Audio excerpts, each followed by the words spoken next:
Hello, and welcome to this episode of the Alien Familiar Podcast. I am Clayton. I'm Hayley. I'm Lanina. Jordan. Kyle P.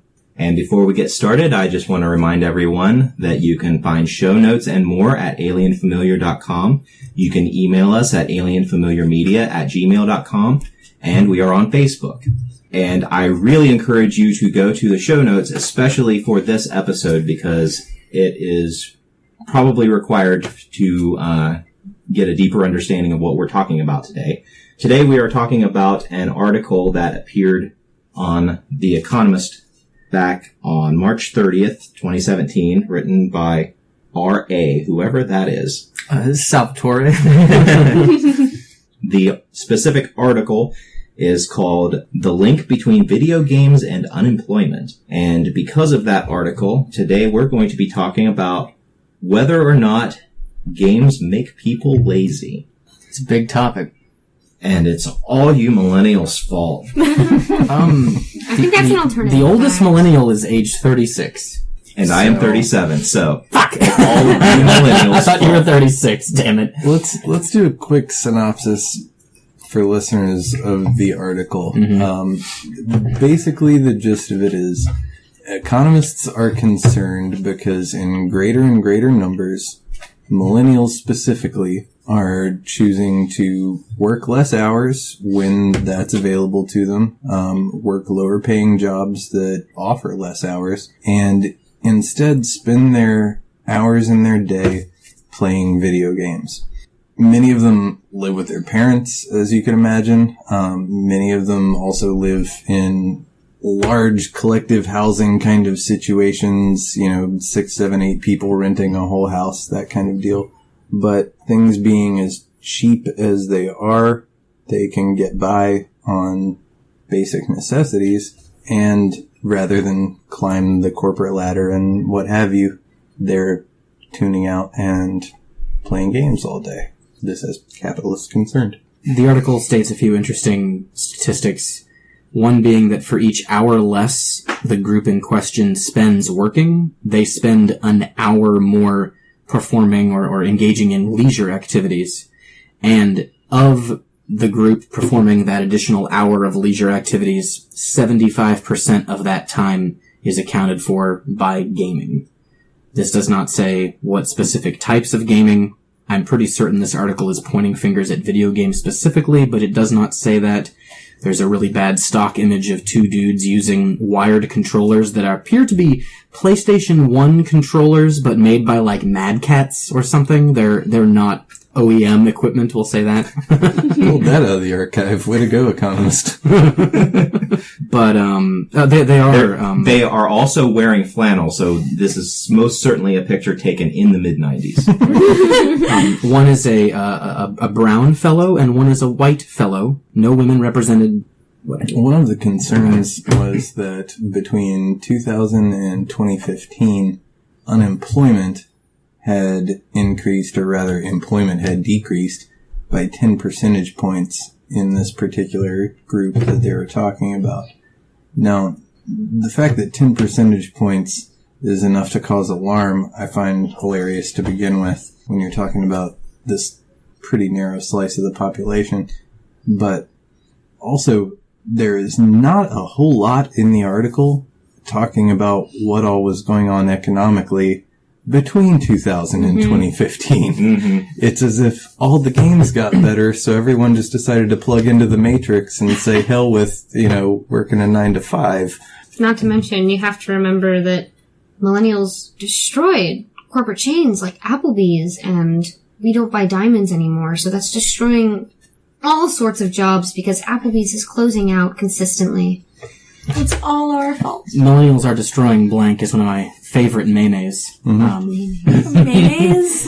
Wow. The article is divided into two distinct halves that annoyed me. Actually, I don't think it's a very well-written article at all. The points presented are interesting and valid, and that's why I'm super happy to discuss this.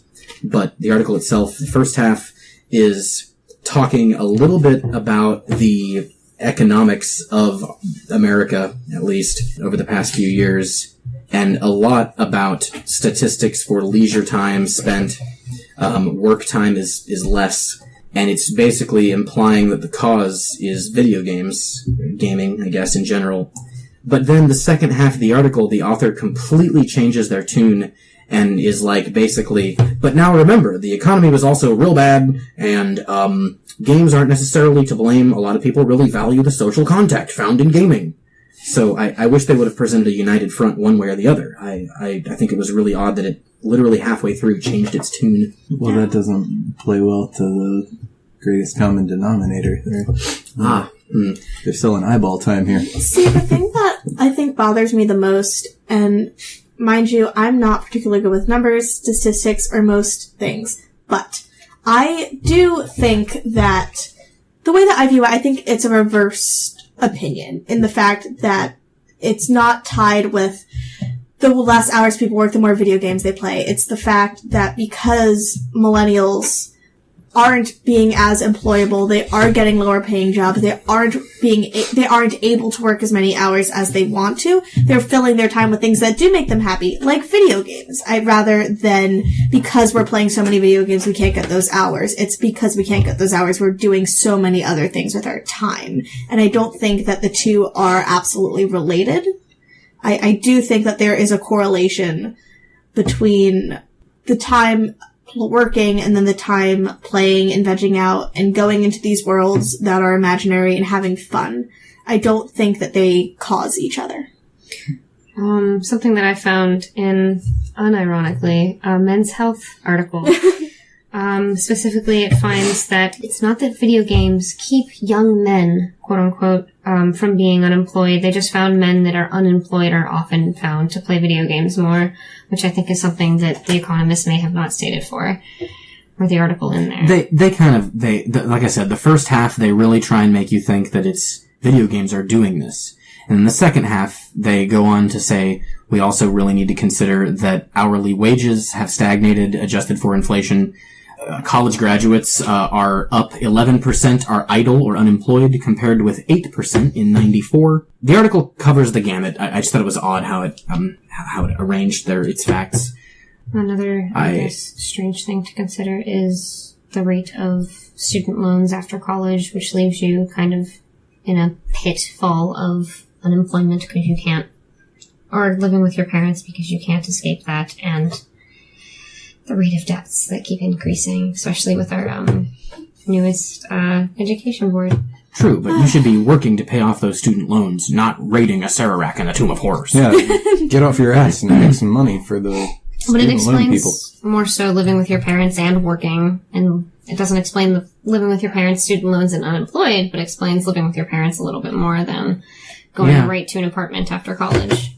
I don't like to point at gaming as the cause of this, but that's what this podcast is about. Mm-hmm. This is not an economy podcast. This is about gaming, and I think that an interesting point the article makes is the immersion increasing in video games. The article does not state this, but we've talked about in this podcast before how games are becoming more accessible. Groups and demographics that we did not see playing are playing now, and it's becoming less of a niche hobby and more of a thing that lots of people do. And so, specifically to talk about that, why now? Why are more people playing games now from the perspective of the games industry at large? What do you guys think is more appealing? The reason that I see why is simply because it is cheap mass entertainment. Cheap mass entertainment has always been what people who don't have money go to entertain themselves. It's just gotten to the point where now the cheap mass entertainment is something that it can be so immersive that everybody who is of a certain age and older looks down upon it because it's not something that they grew up with. It's not something that they have an understanding of. And so it's, once again, we're in this cycle of the older generation seeing the thing that the younger generation is doing and saying, look at this thing that they're doing. It's making them lazy. It's making them not want to go out and get a job, cut your hair, hippie, and contribute to society. Stop taking all those drugs. Stop buying these cars that were from 20 years ago, kid in the 80s, and using those to just drive around town all day because gas is $1 a gallon. When I was your age, I was spending a wheat penny at the vaudeville show. What are you doing with your life? Yeah, you kids, stop spending your nickels on comic books because they are destroying the moral fiber of every child in the 1950s. Right. Clayton with the real world examples here. But I think that's what's really interesting. There's always some sort of innovation that's going to be the downfall of whatever came before it. I mean, video killed the radio star, and that's how it's going to be forever and ever. So yeah, while video games are starting to take things over, it's more of a sense of technology and technology-based entertainments and technology-based values are taking over more physical things. What is so scary to capital T, capital P, these people, about young people, or I'll say people in general, spending so much time engaging in a fantasy? What is so scary about that? I have an idea about this. I think that it goes to a generational expectation that is not shared with our parents. One simple example of it that seems like it's not a big deal on the surface, but it implies quite a bit. How many millennials do you know that have cable television? Any? Can you name anybody who has a cable TV package? Maybe one or two? I mean, technically I do. I just don't use it.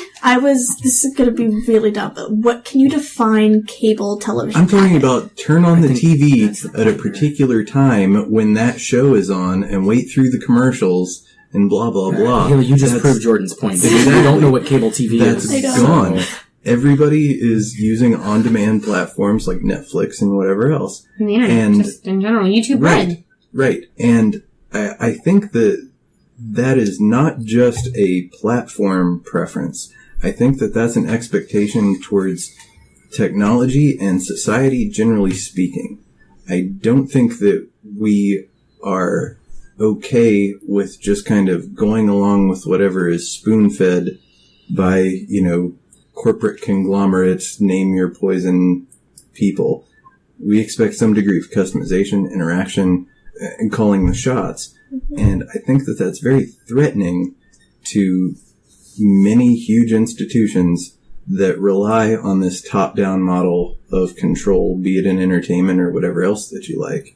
I think that there's something fundamental. There's a paradigm that is quickly shifting in general expectations for your interaction with the rest of your world and society that is very threatening to people who are into these more authoritarian sort of structures. The fact that we have the means to purchase a $99 microphone, a $5 a month website subscription, yep, and make a podcast that engages with our 30 listeners. This is going to be a real time capsule when we have 30,000, by the way. I love that. And the fact that we can, consider alternative funding routes to get this weirdly specific show on the road, figuratively. Check out our future Patreon. Okay, but marketing ourselves aside, that is a pretty fucking incredible thing. Mm-hmm. That we can do this right here, right now. We don't have to ask permission of anyone. Yeah. We could say any number of horrendous shit right now, and the only person that's likely to get upset about it is Clayton. That's beautiful. That's never existed before. And I think this desperate need for satisfaction right now is also probably a cause of it. We consistently need a distraction or some means of keeping ourselves, updated with whatever we're doing. I know that buffering on YouTube, that is nothing compared to what waiting for movies to download 10 or 15 years ago was. Internet speed has increased, and internet speed increases as our patience for things decreases, and the need for just stability now is considered cheap and base, and instead of trying to work our way through each system by building that, I feel is also a big cause of things. And games are a consistent way to keep our attention diverted and keep us in the now instead of worrying about tomorrow or the day after that. They also give us a sense of, I'll albeit a simulated sense, but a sense of purpose and meaning and agency. You know, like anybody goes to work and goes through the same grind, and the day is the same every day, week after week, month after month, year after year. Everybody's got all kinds of ideas about how they would like their life and the world and, you know, everything to be, but everything seems very set. Everything's very, like, stuck, and there's forces at work that we don't really have any way of interacting with and, you know, altering. You play a video game, you're the hero, you're the center of the story. You can do something that impacts the world. And I think that society as we have it organized right now has an extreme poverty of that particular kind of role for anyone.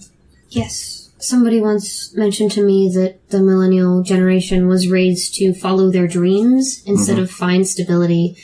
And I feel like because now we're at the point where we have the chance to do those things and make the dreams happen, that it's unrealistic because we were raised to believe that anything can happen with will and determination, which is inherently false. And so using like RPGs or video games to actually make a difference in something could be a result of not being able to actually make a difference in your own life.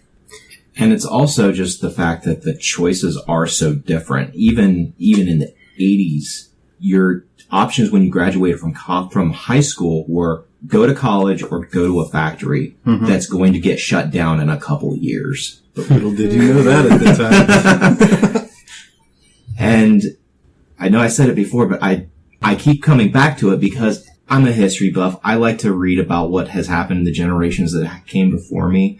Everything that is being said has been said 15, 20 years ago. Yeah. 15, 20 years before that. 15, 20 years before that. It's not a new thing, but each generation wants to believe that they're not the cause of something happening, that they're not at fault. You're lazy. And I'm not saying this is something that the 20-somethings have to endure because it keeps getting said about them. I'm saying that I'm also pointing out that right now I'm on the cusp between two generations.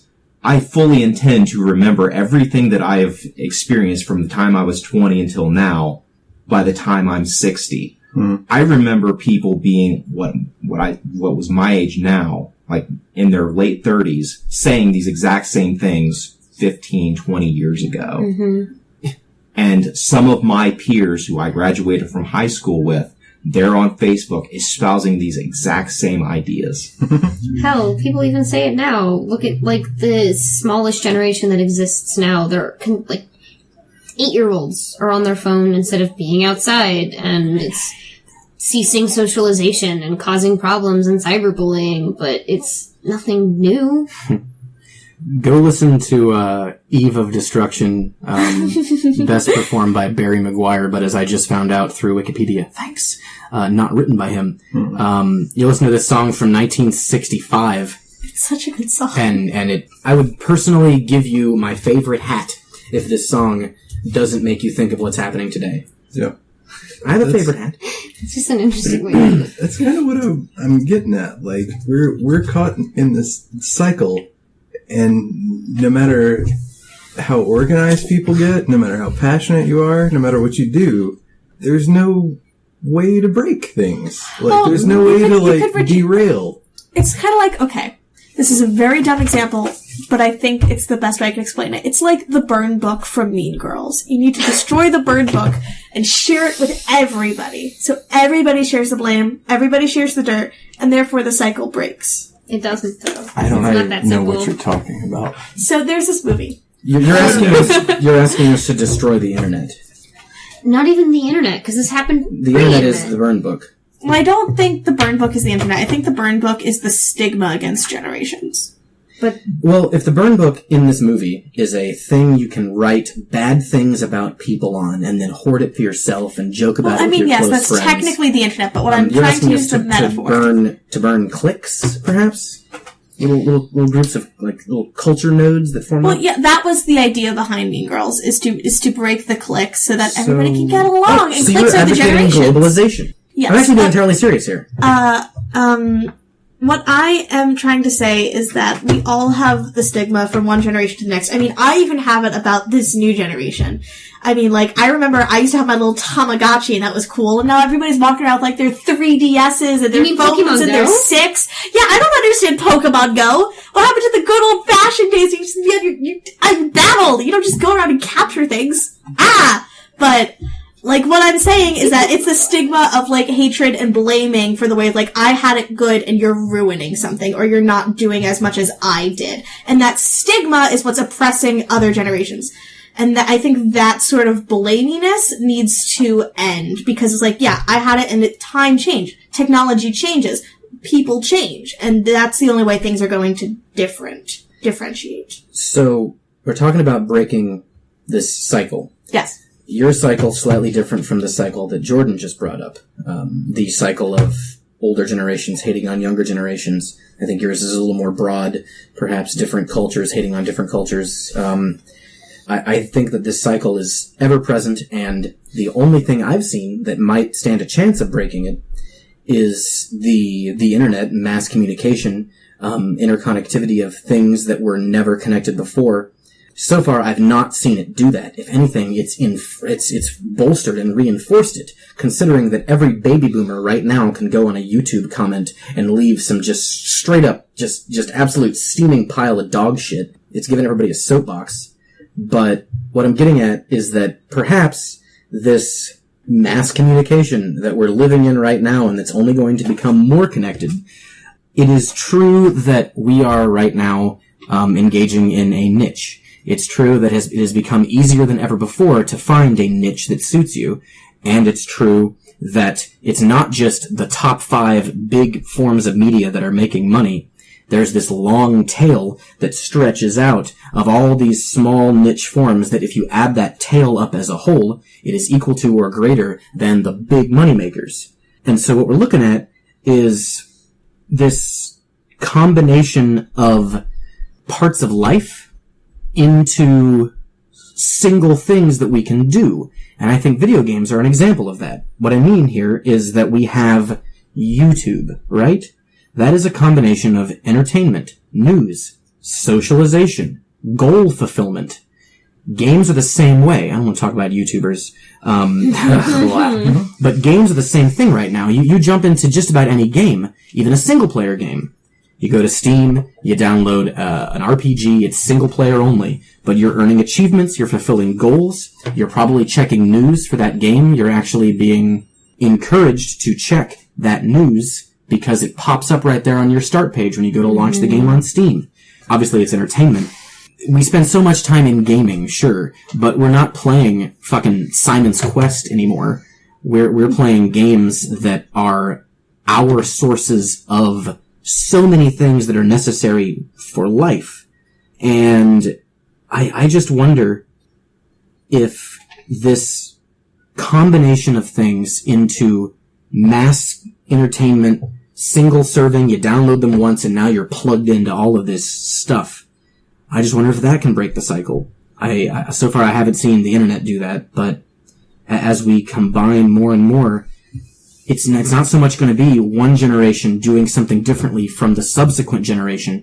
It's going to be one generation playing version 2.3, and the next generation is playing version 2.6. And they're all playing the same game. They're all jacked into the same thing, whatever it may be. Whether it's you're wearing a, fucking scouter on your eye, or you're, playing Final Fantasy 29. It's going to be the same pot that we're all swimming around in.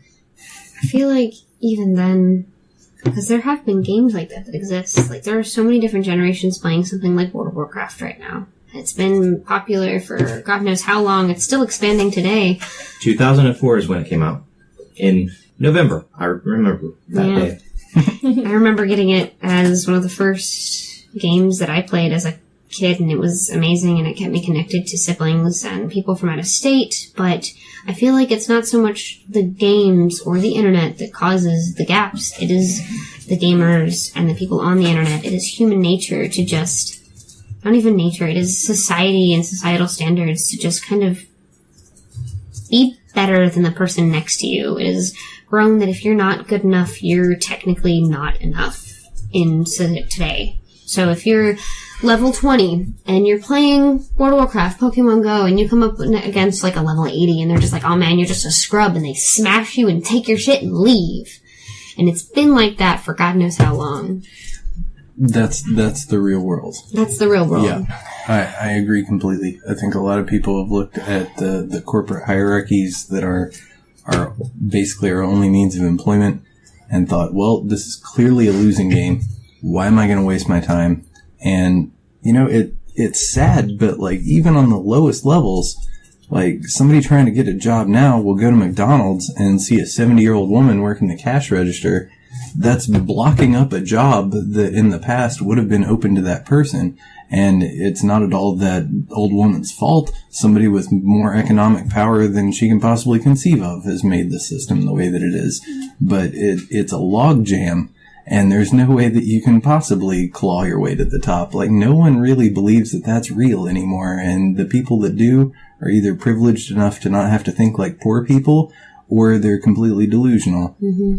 So you're both telling me that no matter how much technology and communication merges us all into the same pot, no matter how much, whereas now I have grown up massively differently from someone living in a different country, in a different economic bracket, yada, yada, yada, and that would breed conflict and hatred and misunderstanding at the lightest end of it. And all of us growing up in a connected world where we have had similar backgrounds, even though I'm 18 and someone else is 68. And we've all grown up with the same system. Version 1.2 for them, version 1.8 for me. That will not eradicate this desire for competitiveness.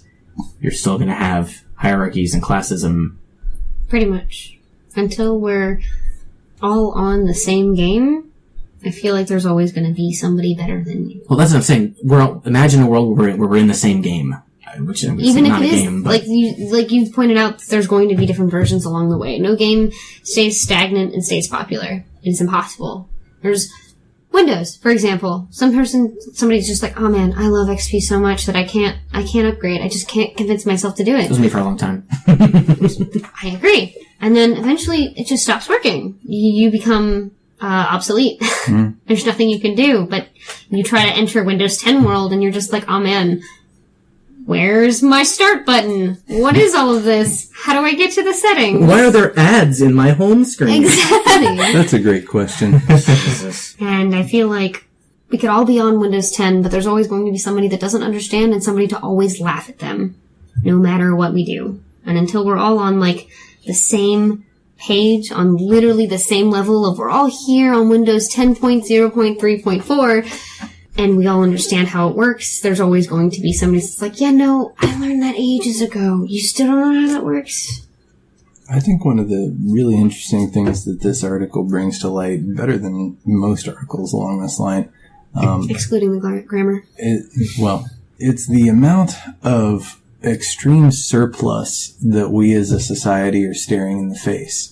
I don't know that there has been another time in history where people had the option of working less hours than were available to them so as to pursue completely meaningless, in an economic sense, leisure time. Not for the working class, certainly. And the fact that things are so amazingly cheap now, that means that I talk a lot of shit about capitalism, but one thing it does really well is produce things in extreme abundance to the point that it actually undermines itself. And that's kind of the point that it looks like we're at. Like, people are so much less concerned about buying this new cool shit to look cool to their neighbors and much more concerned about their own personal sense of satisfaction in whatever virtual world it might be, that the economic system itself is starting to quake in their boots a little bit. Because, I mean, you know, they can look down the road. That just like sparked a big idea in me of like, oh, why people are so upset that things are changing and that they're not doing things and going into more working hours. And it's just like they're not serving them. Mm-hmm. They're taking their own personal satisfaction into guarantee instead of somebody else's. And it's like they want you to work for them. And you don't want to, sometimes. When my parents were my age, they had a 9 and a 10-year-old. I'm 28. Oh, man. Yep. Wait, does that mean you have a sibling? No. Yes. 2, actually, You have 2. if you're counting. Brother and a sister. You should bring them around. Hi, Sibs. So when my parents were my age, they had a 9 and a 10-year-old. And I think about the amount of income I have of any sort here. And I think about how I'm able to afford $99 microphones. Hello, listeners. I'm able to afford rare pressings of my favorite bands on vinyl. I really like beer. I'm trying to think of things Tell I us spend about all money your on cool here. shit, Kyle. Drones. I've got a drone, but I have also no savings and no. I'm really making myself sound just real sad. What a scrub. I have liquor. I have no assets that I could really, liquefy to make a significant amount of money, and I don't give a shit. But I also don't have any other people to take care of. I don't have any spawn. I don't have any, and I want to say that for the record, if you're able to do what I'm doing and have as much fun as I'm having in my life and also have kids, then you're doing it right. But I don't care. I don't want any of that.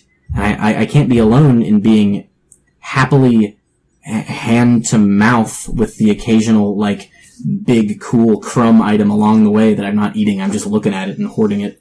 I mean, yeah, no, I understand completely. Yeah, that makes me sound really fucking privileged, too, now that I think about it, that I'm able to even do that. Privilege comes in many forms. But, if we're discussing the ideal American dream, right? The dream being white picket fence kids, fucking jobs and cars and all that shit. I don't care. And I feel like that's a lot of people between, our age and everybody else's age, between, the ages of 20 and 40 right now. There are people that still don't want that in their 40s. There are people that don't want that the rest of their lives. Mm-hmm. And baby boomers are losing their shit because of it. Parents want kids, want grandkids, and it's just that's what you want, not what others want. Ongoing struggle with my parents here. Ooh. And what is pretty interesting, I think, a few years down the road here, I'll be a real asshole and bring this up, but yeah, medical technology's making leaps and bounds and whatever, but eventually we're going to be out of baby boomers. And the world that we're going to see when that happens is going to be radically different than the one that we have now. A huge segment of the population is going to be gone, and you're going to have a lot of people that are not all that into work and are much more into luxury time, but the wage pressure that is created by all this glut of people now is going to be gone. So if anybody wants people to work for them, they're going to have to offer really nice payment, benefits, what have you. The script is going to flip a little bit, and I don't know what's going to happen when that goes on, but once the boomer generation is kind of out the door, we're suddenly going to be faced with some pretty high-paying job offers, I think.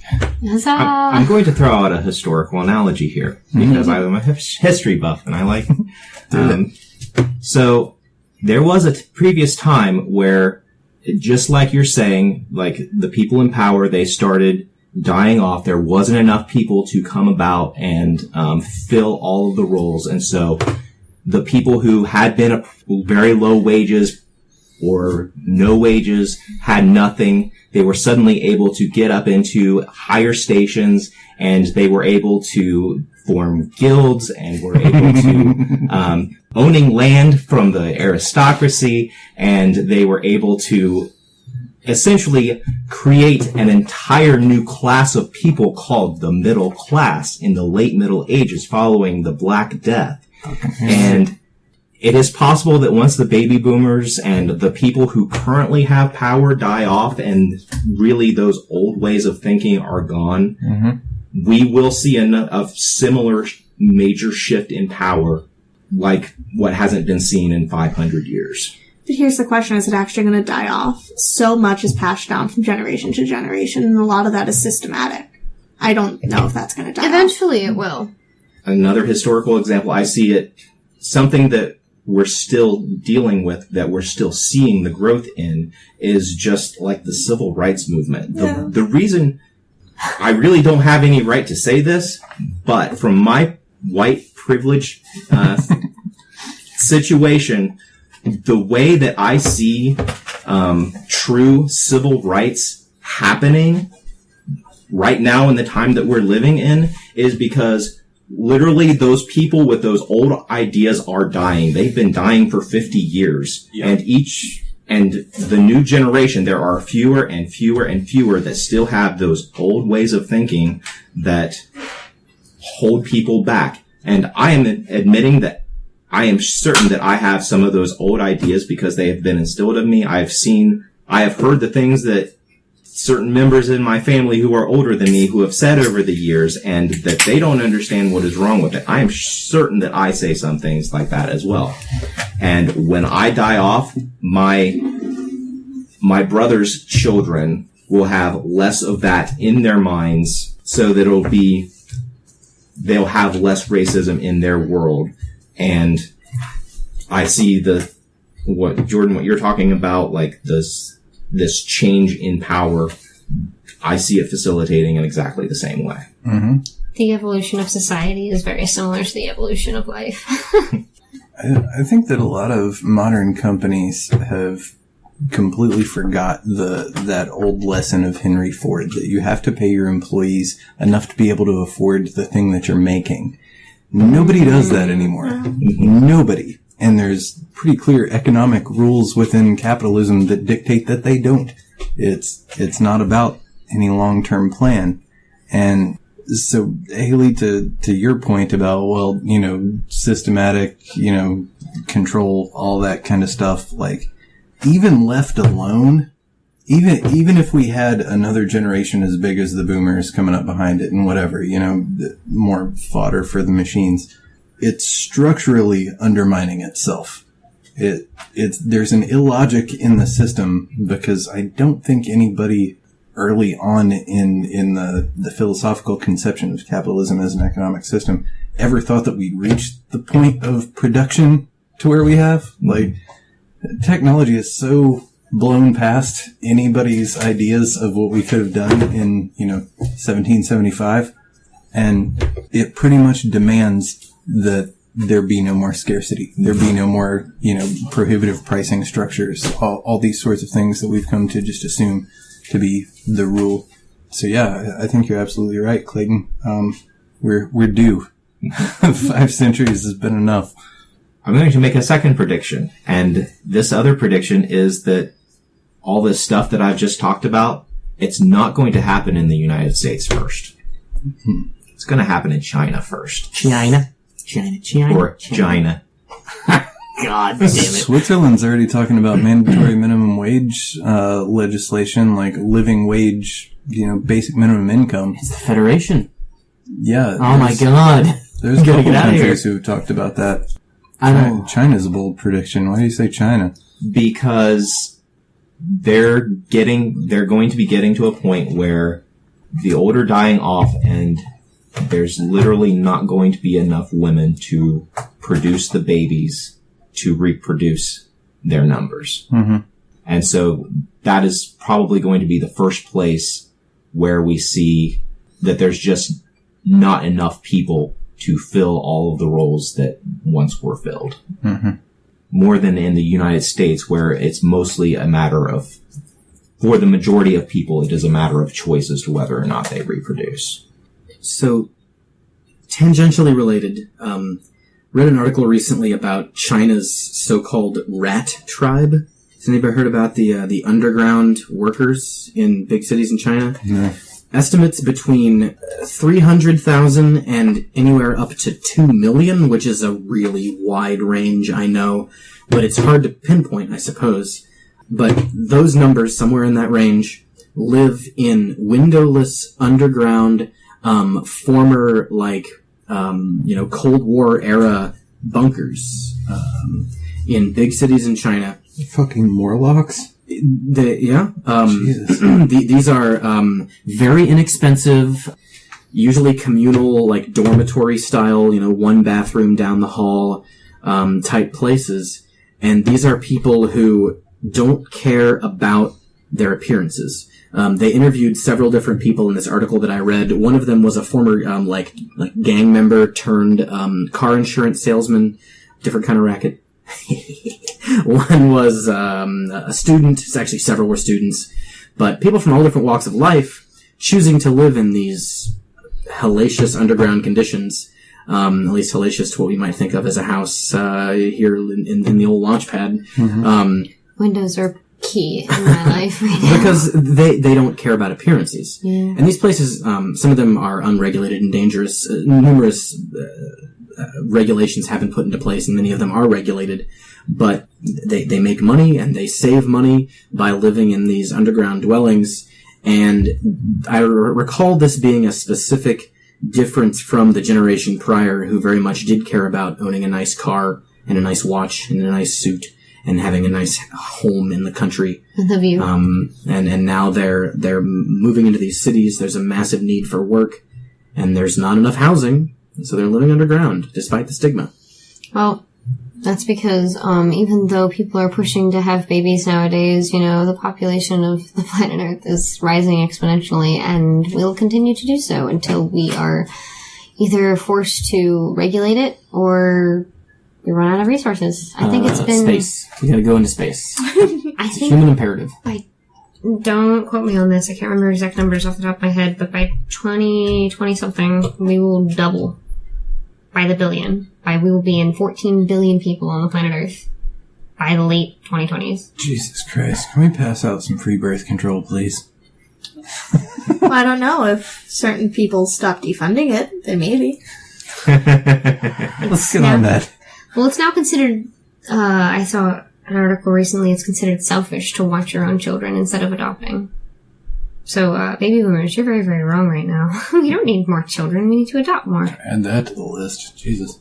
Which is a very strange concept to consider. I wonder about when I think, sort of far into the future about stuff like this, I think about that Star Trek episode called The Game, I believe. You remember that one? With TOS era? It was Next Gen. Oh, yeah.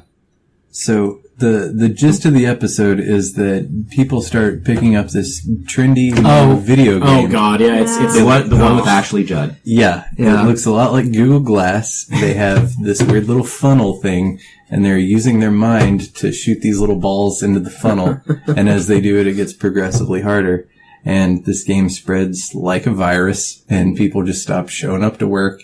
And every time you get a ball in the funnel, it releases a cocktail of chemicals similar to an orgasm. You get a dopamine shot every time. Huh. And Riker loves it. Yeah. He is literally the one who brings it on board. So I wonder, as much as the revolutionary in my heart loves to see it tear apart this particular civilization, people opting out for, their digital dopamine rush. Is there actually something to be concerned about? Are we playing with something that, to the mind, is a digital pattern equivalent of, opiates? Is there anything to this? I feel like addictions can come and go through anything. But mass addiction? Is that what you're talking about? Well, I had a friend who got so into World of Warcraft, and granted he had, plenty of other things going on, that he pretty well opted out of the law school program he was in and kind of derailed, most other things going on for him at the time. So, there's lots of anecdotal stories of this sort of thing, really messing up people's lives. But in your own anecdotal story, you say something that I hear every single time I hear an anecdotal story about that, which is, granted, he had some other things going on at the time. Sure.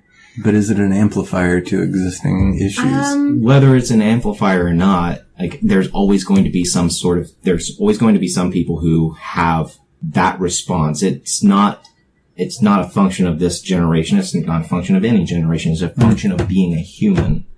And unless video games start to get to the point where they can inject a foreign drug into your body that gives you an elevated hit of dopamine or dopamine-like effect. Unnatural levels. I think we are, in fact, there. And the reason I say this is because of this book that I would recommend to listeners. It's called Hooked. I can't remember the name of the author, but it was a best-selling book. And it was this guy talking about mobile app development and how a lot of these mobile game companies have employed psychiatrists to help them in their game design choices, down to what colors they use, the shapes of stuff, the degree to which they reward the player, how fast they increase the difficulty, so that the dopamine addiction cycle gets drawn out. It's already there. It's, Skinner's pigeon. And they're really getting to the point now where they have good data on how to pace out rewards, how to, make little splashy things on the screen, whatever. When you see, a 55-year-old person sitting there playing Candy Crush or something, it's not because they're a gamer, it's because they're a junkie. And there's a lot of nefarious Dark Jedi kind of shit going on in the psychological world, married to, big data, Silicon Valley, etc., in this area. You were talking about why I stopped looking for a job in the greater games industry at large. It is... Oh, this is going to make me sound like a real fucking artistic loser. It's no longer about telling stories and about art and about creating interesting experiences. It's about getting them to buy those gems and those coins and the microtransactions. And now I just sound like a Reddit puppet, so I'll shut up, but I hate it. So to counter your point about these games getting to the point where people will just drop out and just do those by choice, why aren't you right now at home just constantly doing nothing but nailing your wife? Because sex is far and above the best distributor of dopamine that the human body has ever encountered. Chafing. There are lotions and oils and... There are artificial ways to fix that, Kyle. Okay, that was a joke, guys. Let's move on. But why isn't humanity just at home just nailing constantly and Sex just... isn't that good. Sorry. Says you. For some people. I mean, yeah, point taken. But there's a lot of good data, though, that shows that people can be manipulated to the point that they think that they're making a free decision to give away their own money for virtual things that are not real, to continue on a hamster wheel and constantly keep pumping cash into this thing. I don't think it's so much about the intensity of the experience. I think it's about a long-term chronic rewiring, a habituation over a period of time that changes people's life patterns. And I found this in myself. There's been several mobile games. The current Star Wars game I got way into. Clash of Clans I got way into. And these games are perfect examples of, if you gave the orgasmic dopamine explosion regularly, that's less enticing than having the irregular, paced out small dopamine urge. That's what's fucked up about our brains, and we're a lot more predictable and controllable, it seems, than any of us want to admit. All of us fancying ourselves free agents in the world. But we always come down to you're going to need more money in order to do those habits. You're going to need to find a way to get more crack. Sure. Yeah. And that's why I don't think that it's overall making people lazier. It's just making people spend their downtime doing other things. I still don't think it's... And find a different equilibrium between work and downtime, perhaps. Right. I feel like something that's not really considered into a lot of these studies is the differences in brains in their past and the need for, henceforth, ways to cope with their downtime when they can't exist in downtime. I know that a lot of games and such like that create different experiences, but if those cause positive reactions in you, but things such as like work and everything like that cause negative reactions, it's going to be addictive no matter what you do, whether it's games or comic books or movies or anything.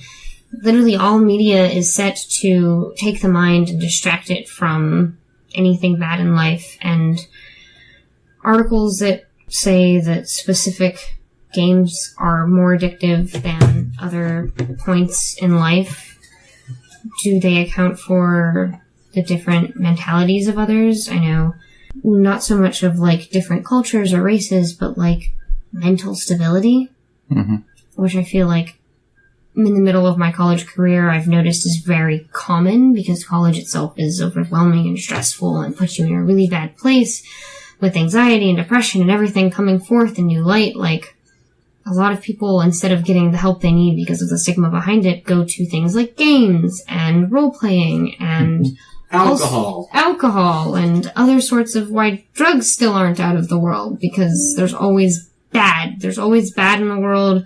There's always different mentalities that are just ready to just latch on to the things that corporates are giving them because they just screwed them up so bad, whether it was school, home, or anything. People by nature are just ready to grab it because the mind wants to be satisfied. And whether it's sex, alcohol, games, drugs, sleeping, it's just a thing that happens. I don't know if it's any different or if it's just the newest trend that's addictive. You're sort of describing like a Black Mirror kind of future that I worry about sometimes. Black Mirror is so good at presenting those. What if, we get to the point where we have no actual real world scarcity anymore, but you are continuously, churning away at whatever bullshit job you have to do in order to achieve all of these manufactured wants that someone has implanted in your mind, to get your sweet gear in World of Warcraft or whatever stupid freemium upgrade you want to get. Like, that's a sort of hell that I can hardly wrap my mind around. Yes, that was the most terrifying episode of Black Mirror to me. The episode with the stationary bikes. Yeah. And the American Idol, or the British Idol knockoff. Yep. One of my favorite episodes of Black Mirror that presents a more, I think, positive future, at least as positive as Black Mirror can get, is San Junipero, which I watched recently. It got me thinking, legitimate spoiler alert. If you haven't seen San Junipero, just skip ahead, 10 minutes in the podcast or pause, go watch the episode, and then come back and listen, because this is a pretty serious twist. When you realize that this party town that everyone's living in can represent any era you want, it's this city that comes to life, it's a party town, and it's also where your mind can go. There are socialist healthcare programs that can send you there digitally when you're dying. The craziest thing is that when you actually die, your consciousness, if this were Eclipse phase, I would say your ego, can remain in San Junipero. I don't like that at all. The episode is still totally worth watching if you haven't seen it and just heard me say that. Go check it out. Great episode. But it got me thinking. When I die, would my mind remain in San Junipero? And my initial reaction was similar to one of the characters in that episode. Absolutely not. This isn't real. I couldn't work towards anything. And then I got to thinking, well, if I can party down and do any drug I want and listen to some just sick 80s music. It's a VR version of heaven. All right. What's to stop me from spending some of my time in this eternal digital space, writing a novel, crunching numbers, working towards something? It's immortality, y'all. I may as well confess this to whatever portion of the internet ever listens to this. That episode kicked me square in the heart. Oh my God, he has one. Jordan has a heart. I literally cried at the end of this episode, and I don't do this. This is not a thing. I don't like emotions. I stay away from them. We can back that up. But this one stabbed me in my vulnerable spot. And I remember thinking, my God, this is the most beautiful episode of Black Mirror that I have ever seen. Yeah. Because, I mean, the whole outro, it literally is heaven on earth. Yeah. And I can't think of any single reason why one would not want to be in that space. Would you eventually forget that reality ever existed and what the reality of your death is non-existent? I don't think it matters. Yeah. The point was there were two people in love that could, like, transcend death. And I've never watched any of this. Never seen It's worth watching. Watch it. I'm sorry to spoil the twist, but it's not a big deal. Watch the fucking episode. It's great. You'll have Kills to hit me. me up later. I'm getting misty-eyed just thinking about it. It hit me. It was my own reaction to this was similar to yours, Jordan. And it got me thinking about back to the topic at hand here. So there's often many dystopian futures presented in fiction where World 1984, etc., etc. people have become addicted, to whatever system they're being force-fed. You know, it's the idea of, like, bred classes in Brave New World. Take me back. Examples can go on, but people are addicted to this thing they're being fed, and in the specific case I'm referring to a world that is not real, that you can jack into. You upload yourself into the world, you live how you want, but in the meantime, your fat, bloated, saggy corpse is dying in a chair somewhere. And I'm thinking right now, before watching this San Junipero episode, I would think to myself, I wouldn't want to do that. Because right now, this is the only body I have, and so me personally, I would not want to spend all of my time in a fake digital place, because there is an end to it. My body is a sad sack sitting somewhere, and I have to come back to it. And all these dystopian media sources and stories, you see that's how they shock you. They take you to the chair where the sad sack is sitting. But in San Junipero, it's not that. It is immortality in a place that is real. For every intent, it's real. The only thing they say is that the cigarettes taste like air. But if that's the only thing I have to give up, send me to fucking San Junipero. Because then there's no negative. You vapor? Would that end in a good way, though? Like, if you put consciousness, if you willingly go into there, you have all different types of people. Is there such a thing as death? If you were murdered, is your conscious eviscerated? Or does it... No. The only way for you to end is if there was a massive explosion at the server farm, or something happened to your digital flash drive in the world. So that's a distinct and scary possibility, but the episode doesn't even touch on that. So Right. The movie that me and Katie watched, that anime, where there's the difference of, like, the surface. I can't remember the name of it. I'll have to look it up. It's the surface world, but you can be, when you're born, you can change and put your conscious into the virtual world. And there is, like, a point where if you need to go onto the surface, if you're privileged enough, quote unquote, they can age your protected fetus, or a version of your first fetus version of yourself, and it can exist, and they can rebirth your body if you are, quote unquote, privileged enough and can afford it. And you're fighting to own more RAM, to own more space in the virtual reality. that's funny. That's interesting. It's pretty hilarious. It's cool. But eventually it turns into, man, I don't want to have to fight to just own this meager terabyte of space that is my life. I want to live. And so they bounce onto the surface and they're like, here I am, I'm living. Mm-hmm.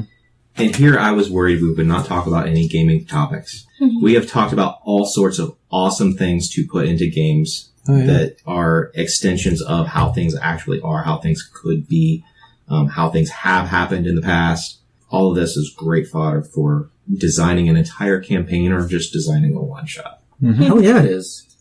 I'm not big onto Black Mirror, and I don't know much about the other things. I've been a little bit silently, but I've been appreciating all the things that you guys said. I think it makes for interesting topics, and certainly for cool world building.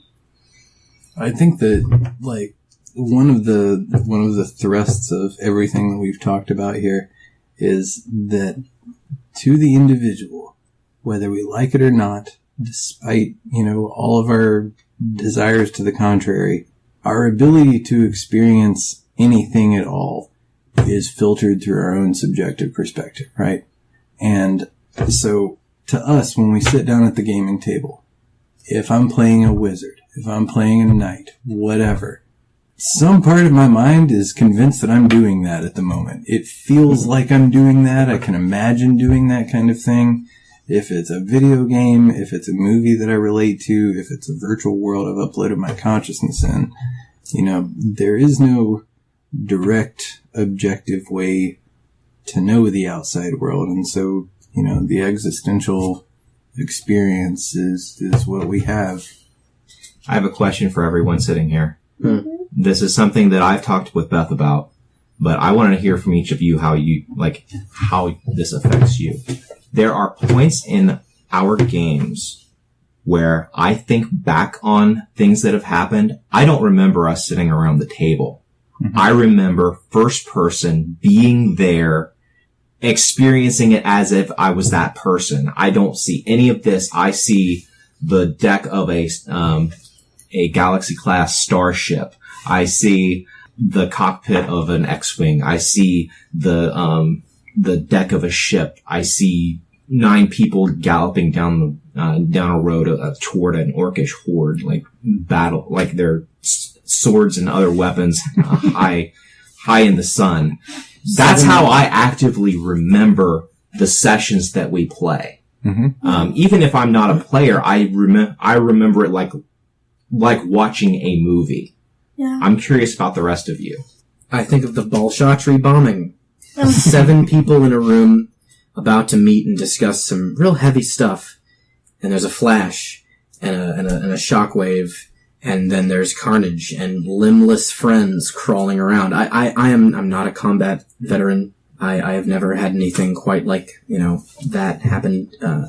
That's not true. I've not had as much experience as some people may have about those sorts of things. But I think on that moment, and so my point in bringing this up is that good epic moments like those, dark moments that challenge and shake what I believe that character, and as an extension of myself, I would do in situations that I've never experienced. That's why I game. That's why I care so much about this. That's why I'm doing this podcast. It allows us, in a world where we're currently living here in Ohio at the launch pad, most of us are pretty comfortable in our lives. We've never been a child soldier. We've never been a slave of any variety. It's one of the worst things I can think of here off the top of my head. Child marriage. Sure. But we can use this collective fantasy to wonder what we would do in those situations, better understand people who have been in those situations. Maybe I'm really on a high horse here. Maybe I need to shut up. No, I 100% agree, and I think that's really interesting. I think a lot the way that you do, Clayton, when thinking back upon these games, even in the most epic moments, but mostly I remember the finite, unimportant details of moments, like that very small moment in our Abena campaign where KD's character Magnus was just feeling down and we all had a personal moment. I didn't see us sitting around talking to KD. I just see us having these moments with these characters as these characters, I think, cinematically. And I remember all of those small details, even the small things we said. I think like a writer. I'm a playwright. I think with dialogue, and I remember those small moments more than the big battles, because when it comes to big battles, I just see us rolling around dice. But I think it's interesting how we're able, at least I think I am able to buy so much into the fantasy that when I think about it or remember it, I don't remember us sitting around having drinks and laughs. I see us in the tavern having drinks and laughs, or on the battlefield having this small banter.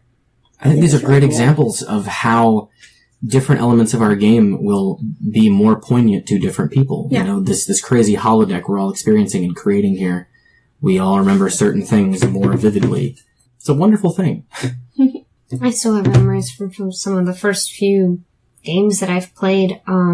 one of the strongest characters, most physical, because I'm not a very physical game player. And it's just a very out-of-body experience because it's something that I personally can do. Because I'm real tiny, I'm real weak, but I played like a Dragonborn, and I like owned a country, and I kicked ass, and it's just like I can remember just the vision of my character with my friends by my side and just literally chopping people's heads off as I go to instill quote-unquote peace, but because I wanted power. And it's one of the few times that I've played a character like that, and it's still very poignant in my mind today because it's nothing I would ever actually do. Now contrast that with Wendy's offering you a 15-cent raise an hour. Well, guys, what do you say we stop this bullshit and start rolling some dice?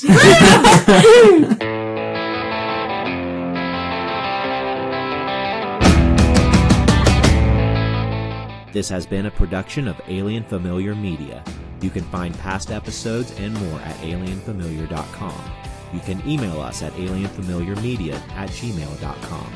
This production is protected under a Creative Commons Attribution No Derivatives license. Music for this episode is Suburban Outlaw by Forget the Whale and can be found at freemusicarchive.org.